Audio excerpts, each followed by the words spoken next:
Well, this is Richard Wilson. I'm coming to you today from Nashville, Tennessee. I'm actually here for my EO group retreat, and I wanted to talk to you about a topic that came up last night over our dinner with our foreign group, and that is family office power, corruption, and ethics. In short, they were discussing how politicians and many powerful billion-dollar, $100 million plus families really do favors for each other and open doors for each other, and they get business done together collectively as a group. And to some people that can seem corrupt. Obviously, you never want to do anything illegal. You want to disclose to your clients any way you're being compensated. That's common sense in business.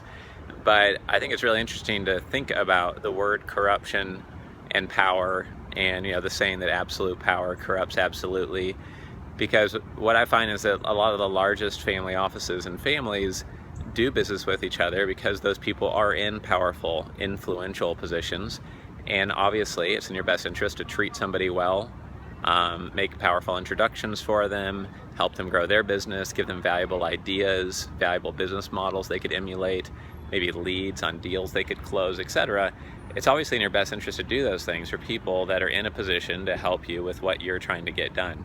So if you just suspend the whole belief about corruption, if you take the ethical and illegal things out of the picture, it's really interesting to think about how potential corruption is viewed by people who are not in that circle versus people who are in that circle who are just doing business with each other. They are, agreeing to let somebody access their powerful attorney that they have on a high-cost retainer for free, or they're giving them early access or early look at an investment banking deal because they know that they seriously have the money to close on that deal, and they have conviction that they'd be a good owner of that operating business perhaps. There's many examples of this. There's a saying by one of my favorite sales trainers and a mentor of mine, Jeffrey Gitomer, that says, all else equal, or all things not being equal, people like to do business with their friends rather than those who are not their friends. And that just goes to show, that saying is basically talking about the same issue, that, all else equal, somebody would rather sell their business to a billion-dollar family and be able to brag about that, selling to the Buffetts or selling to Gates, etc., or Richard Branson. That's something to talk about on the golf course. And you have more conviction they're actually going to close the deal if they come to the table versus a family who you've never heard about, or a private equity fund that you don't know what their reputation is.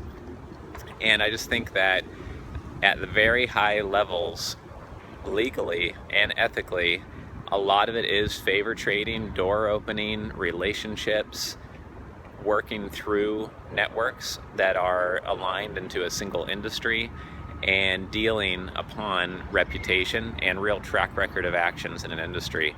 And I just wanted to create this short video just to have you consider what you see as corruption and what you think is just effective business, powerful relationship management, power networking, and rainmaking with a great quality clients in your network. So I think this is a really interesting topic to think about. Perhaps we'll bring it up at one of our family office quarterly conferences in the future.